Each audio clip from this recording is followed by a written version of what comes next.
Peace is a time when sons bury fathers. War is a time when fathers bury sons. Peace in freedom is the most valuable possession of any society. And peace, every day of it, must be bought and paid for. As the principal power in a military alliance of the free world, the goal of the United States is to use its strength to maintain the peace against the threat of conquest.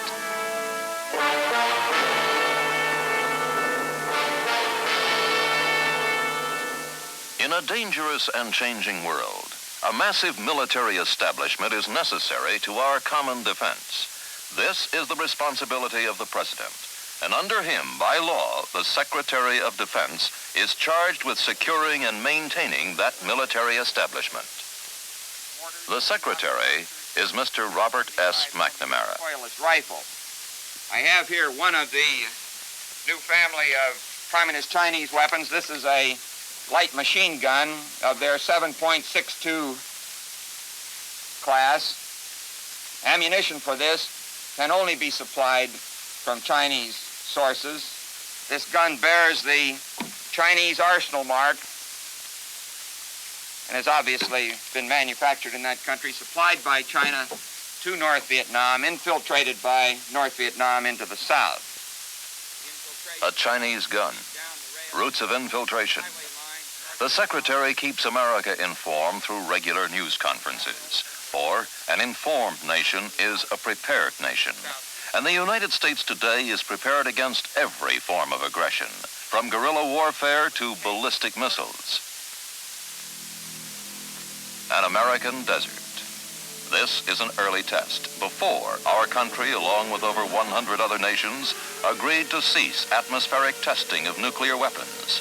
For today, our nuclear power is such that, in the words of our President, the combined destructive power of every battle ever fought by man is like a firecracker against the sun.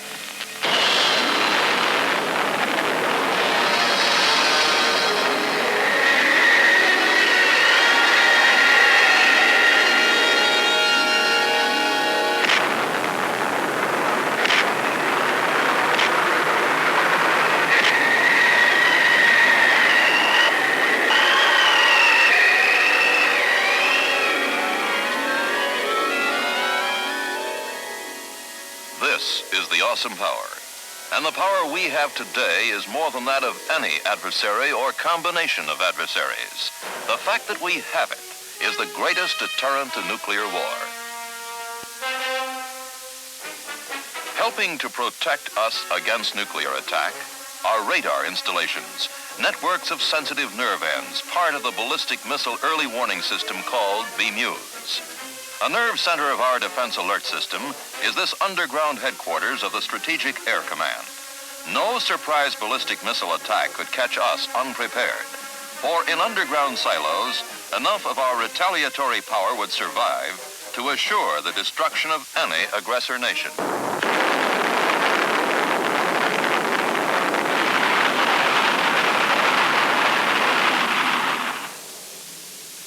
This is the terrible power that stands ever ready.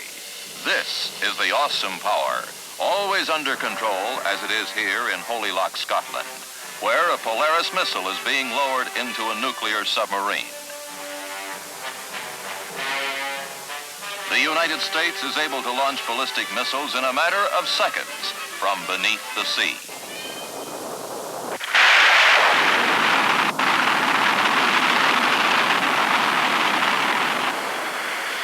Our nuclear weapons can be delivered by air against any enemy to any part of the earth. The weapons this air armada can deliver today are capable of even greater destructive force than in this early Pacific Ocean test.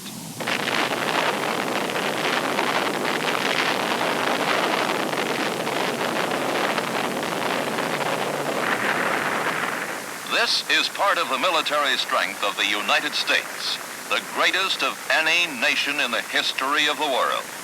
This is the power of retaliation that has made and keeps full-scale nuclear war the least probable of any kind of conflict. But there are other kinds of war, other challenges we must meet, and we must have the capability, the balanced defensive forces to meet any of them.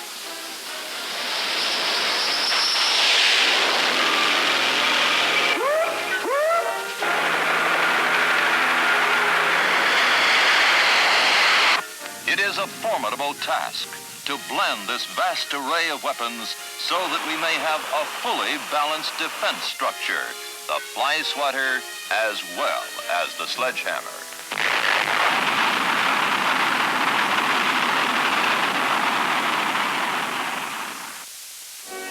To understand how we achieve this, we must go back to 1961, when the new president issued two positive instructions to his new Secretary of Defense. One, reappraise our entire defense strategy and determine the best defense structure in the world without regard to arbitrary budget ceilings. Two, having determined that defense structure, procure and maintain it at the lowest sound cost. And so it began to emerge. A defense structure that could program and budget in cycles projected 5 years into the future. The direction set, new concepts put into action, records compiled into reports, analyzed, rewritten, converted from paperwork into action.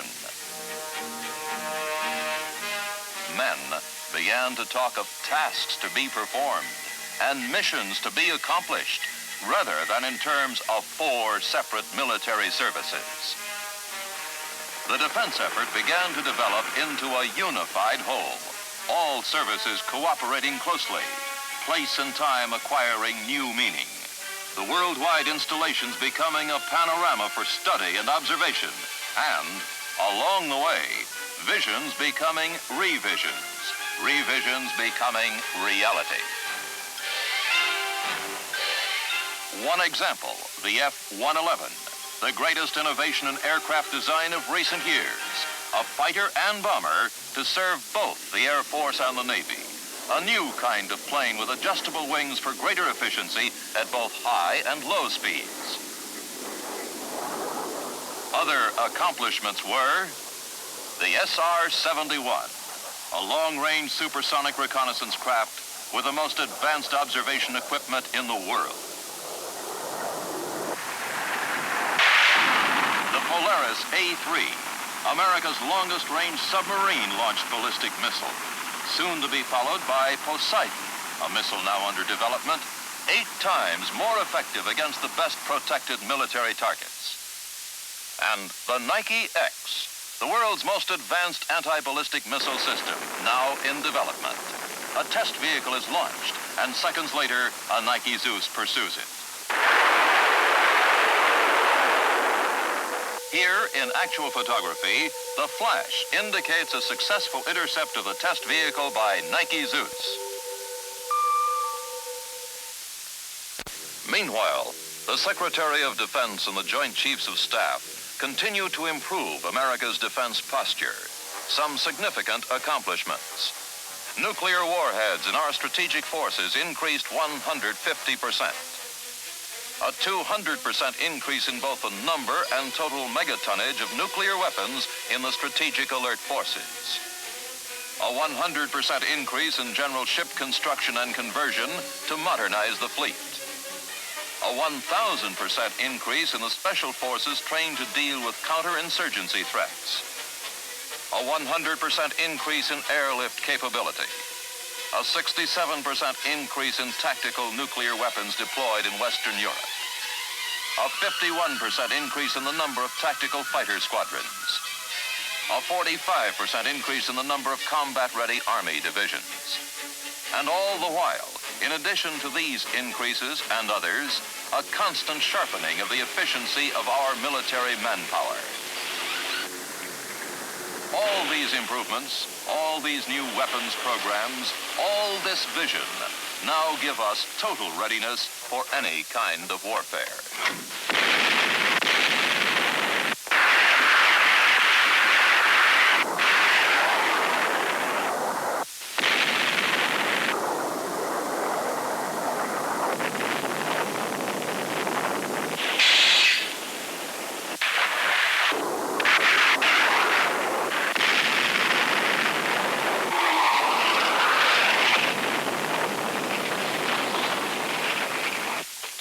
To achieve this, the size, the flexibility, costs money. Yet, while the capability increases, there has also been an extensive cost reduction program. Secretary McNamara explains. Last evening, I received the near final estimate for the Department of Defense expenditures in fiscal year 1965, the year which ended June 30th. These expenditures total approximately $47.5 billion. That's $3.75 billion less than we estimated when the budget was submitted to Congress over a year ago. A major factor contributing to this $3.75 billion saving has been the Defense Department's cost reduction program. The efficiency increases derive from three basic parts of the program: from buying only what we need, from buying that at the lowest sound cost, and from reducing operating costs. One of the most important actions taken to refine requirements is illustrated by this Minuteman missile part. This is the guidance system of the Minuteman missile. It must be replaced periodically. It has been our custom to maintain for such high-cost items a 62 days inventory supply. In this instance, we placed that requirement on order. We subsequently calculated, however, that by careful control of transportation and the repair cycle, we could eliminate about 45 days of that 62-day supply. We canceled the order for 32 of these components at a price of $900,000 apiece, and we've saved, therefore, in fiscal 65, about $28.5 million through this single action alone. As an illustration of refining the specifications to eliminate unnecessary characteristics, to simplify the design, to ensure they're directly related to military utility, what we call eliminating gold plating, there are several interesting examples. Here's a cartridge case. Before redesign, it had 6 parts. We simplified the design, cut them in half, reduced the price by more than half, and on that single item saved about $1 million in fiscal 1965. So much then for buying only what we need. The next category of action is headed buying at the lowest sound price. I think we've reported to you before the series of actions that we are taking to accomplish this. They fall under 4 headings. First, we are shifting from non-competitive to competitive procurement. Secondly, we're shifting from cost-plus contracts to fixed-price or price-incentive contracts. Thirdly, we're procuring where possible directly from the manufacturer instead of through a middleman. And fourthly, we're consolidating more than 1 year's procurement and placing it on contract at a single time. Now, the third section of the program deals with reductions in operating costs. Here we saved about $1.75 billion in 1965. You're familiar with the most important category of actions in this section, the elimination of surplus and obsolete bases, and I'll bring you up to date on our program. By over 700 actions, we have released to other sectors of our society, either the private sector or civilian use in the public sector, 1,600,000 acres of land. That's in excess of 2,500 square miles, some 64 industrial plants with annual savings in excess of $1 billion. Now, all of this, of course, represents a program to increase the efficiency of our operations. This is not our primary responsibility. Our primary responsibility is to provide the forces which this nation needs as a solid foundation for its foreign policy. We believed it necessary to increase those forces. We've done so. Your cost reduction, far from decreasing our military might, has steadily increased it. We shall continue to meet our military commitments as we have in the past. Berlin, 1961, where we responded effectively to the challenge of Soviet pressure on West Germany. Cuba, 1962, where we halted the introduction of Russian missiles. And recently, the small-scale war. Conflict held carefully below the threshold of nuclear war, a new kind of aggression which has become a major weapon of the communist forces. Our new defense structure permits us to meet such aggression on its own terms. The Gulf of Tonkin incident illustrates this capability for instant retaliation against unprovoked attack. Our ships were in international waters, where they had every right to be, when they were attacked by North Vietnamese torpedo boats. We returned the fire to defend ourselves. The task force stood ready to deliver an effective response. Orders immediately came from Washington to protect our ships by striking at the North Vietnamese bases from which the torpedo boats operated.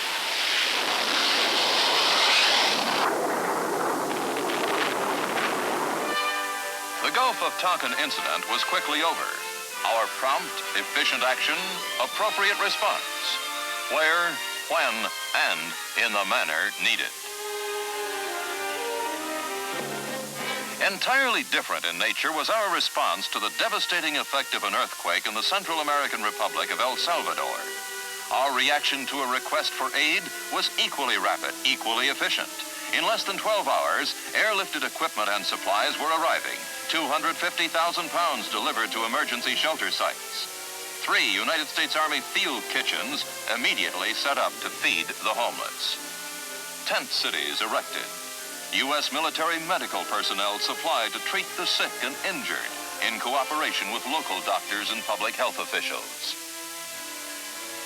This is but one more example of the capability of the Defense Department to take swift action in any emergency, whether it be a challenge from an adversary or a cry for help from a distressed nation.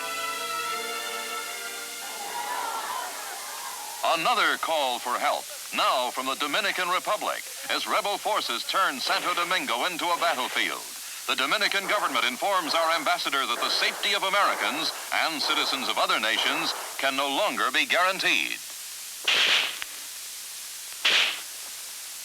Again, prompt, decisive response. We landed sufficient forces into the city and deployed them to protect our citizens and those of other countries requesting protection.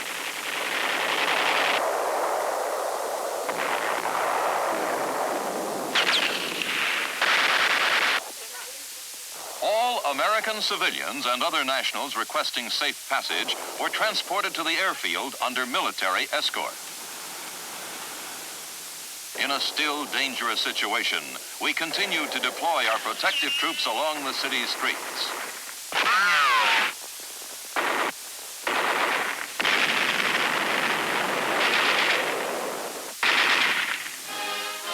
And then, as the Organization of American States designated a 5-nation team to restore order, we began to withdraw our military forces. This assistance to the Dominican Republic extended far beyond military aid. It meant the distribution of food to the hungry. It also meant medical care to young and old alike, all part of our determined plan to aid the distressed, rescue the trapped, and speed assistance to independent nations seeking help.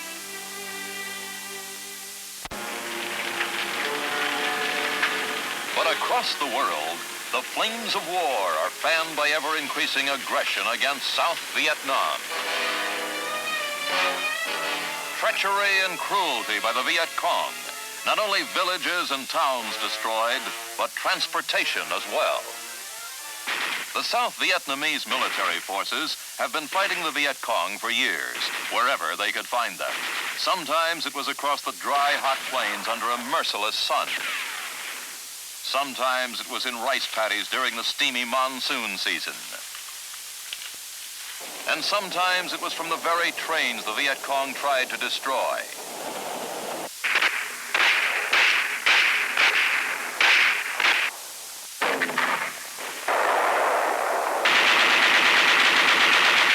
Whatever the season, there was always the jungle, tangled, hostile, forbidding. A jungle where the Viet Cong melted away into the dense undergrowth whenever attacked.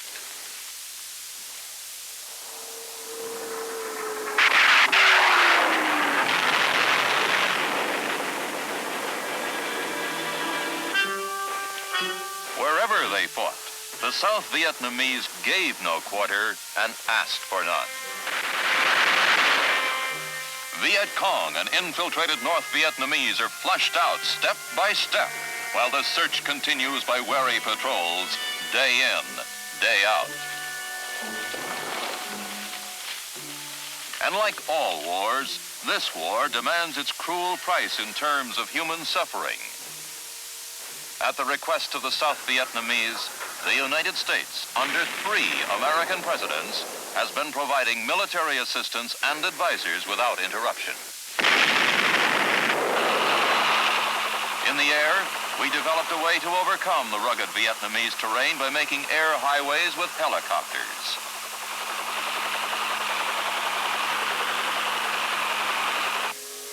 And then, suddenly, aircraft and airstrips were damaged as infiltrators from North Vietnam grew more bold, striking directly at U.S. equipment and at our men. Living quarters of American advisors to the South Vietnamese are destroyed. The infiltration, commanded and directed from North Vietnam, increases. Secretary McNamara holds a news conference to tell of our response. South Vietnamese Air Force and U.S. Navy and U.S. Air Force strikes against North Vietnam have been designed to impede this infiltration of men and materiel. An infiltration which makes the difference between a situation which is manageable and one which is not manageable internally by the government of South Vietnam. The airstrikes have been carefully limited to military targets, primarily to infiltration targets, transit points, to barracks, to supply depots, to ammunition depots, to routes of communication, all feeding the infiltration lines from North Vietnam into Laos and thence into South Vietnam. More recently, there has been added to this target system railroads, highways, and bridges, which are the foundation of the infiltration routes. These strikes have been designed to increase the dependence on an already overburdened road transport system by denying the use of the rail lines in the South. Summary, our objectives have been to force them off the rails onto the highways and off the highways onto their feet.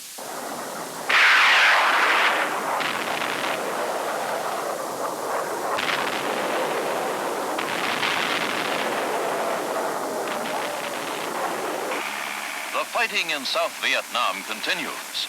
Although military targets in North Vietnam are heavily hit, the numbers of infiltrated North Vietnamese soldiers into the South steadily increases. The Viet Cong terrorizes the countryside continually with savage hit-and-run tactics.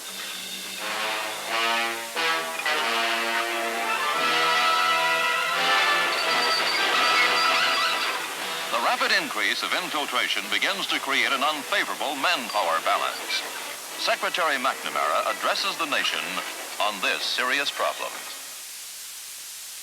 According to the latest intelligence information available to us, the number of hardcore, that is the number of full-time Viet Cong communist regular combat and combat support forces in South Vietnam totals approximately 65,000 men. In addition to that, there are between 80 and 100,000 part-time or irregular guerrillas. The regular and irregular guerrilla forces, therefore, total about 165,000. The Secretary goes on to announce that there is to be a buildup of American ground combat forces in South Vietnam to help overcome the unfavorable manpower balance. This increased military support by the United States starts arriving shortly and is the largest free world contribution to South Vietnam's struggle against communist aggression. In addition to these American troops, other nations, great and small, contribute financial support and manpower, including combat troops from Australia, New Zealand, and Korea.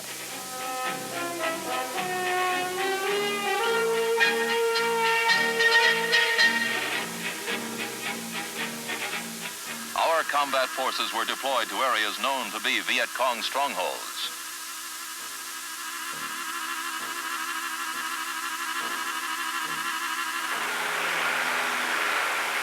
Once again, the helicopter becomes indispensable in the struggle against the communist terrorists who, like quicksilver, break up and spread to inaccessible areas when they are attacked.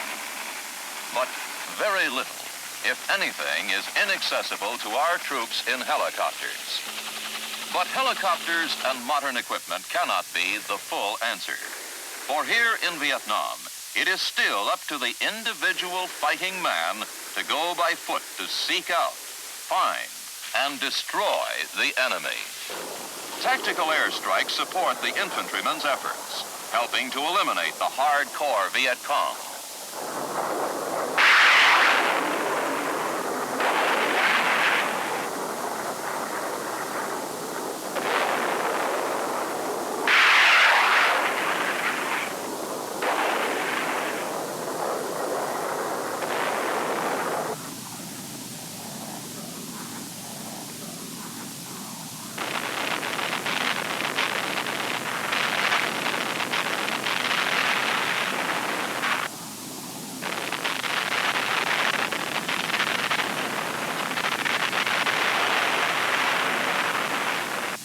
The Navy provides fire support for ground operations.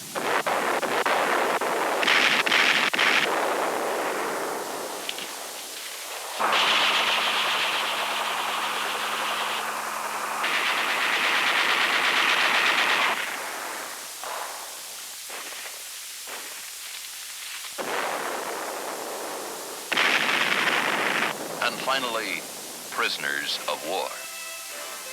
All of this massive American effort because the people and the government of the United States have a commitment to the South Vietnamese people and to freedom. For us, a commitment is a matter of national honor. We intend to keep it. Our objective in Southeast Asia is a limited one. We are not seeking to destroy the North Vietnamese people. We do not seek military bases in South Vietnam.